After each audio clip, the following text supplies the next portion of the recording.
তো কি রান্না হচ্ছে আজকে? স্বল্প মাথা রান্না হচ্ছে।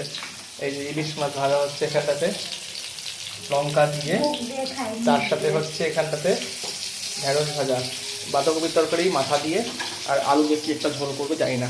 তো এই হচ্ছে আজকে প্রিপারেশন। হ্যালো, দেখি তুমি মুড়ি আলির মধ্যে চুল বানছো কেন আজকে? বেশি করে তেল রাখো, বেশি করে তেল রাখো। আমি ইলিশে তেল দিয়ে খাইতে খুব ভালোবাসি। একটু তেল রাখো, একটু তেল রাখো। আহা হা হা। তো বসে গেলাম খাইতে এখানটাতে।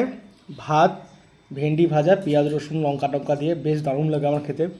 ইলিশ মাছের মাথা দিয়ে হচ্ছে বাঁধাকপির ঘন্ট, খুব একটা প্রিয় না বাট খাই। আর এটা হচ্ছে আমার ফেভারিট, সেটা হচ্ছে ইলিশ মাছ ভাজা, কাঁচা লঙ্কা তেল, ইলিশের তেল দিয়ে। আর পাশে আছে ইলিশ মাছের ঝোল, কিন্তু আমি এটা হয়তো ইচ্ছার উপরে খাবো, কিন্তু এটা দিয়ে আমি এক থাল ভাত কটা পিস করে নিতে পারবো। এই হচ্ছে আজকে আমার মেনু। তো খাওয়া দাওয়া করে এখন বেরিয়ে যাচ্ছি স্কুলের উদ্দেশ্যে। মানে একটু লেটও হয়ে গেছে, সেকেন্ড হাফে আজকে ডিউটি, ক্লাস 11-এর পরীক্ষার ডিউটি। তো যাই, ডিউটি বুটি দিয়ে আসি। আর হচ্ছে আসবো মোটামুটি 5টা সাড়ে 5টার দিকে। আর এসে তারপরে তোমার সাথে আবার দেখা হচ্ছে। তো সন্ধ্যাবেলায় স্কুল থেকে এসে এরকমভাবে একদম গুড় আর গুড়ের সাথে পাউরুটি, জানি একটু ওয়েট কম্বিনেশন, কিন্তু আমার কাছে এটা খুবই ভালো লাগে।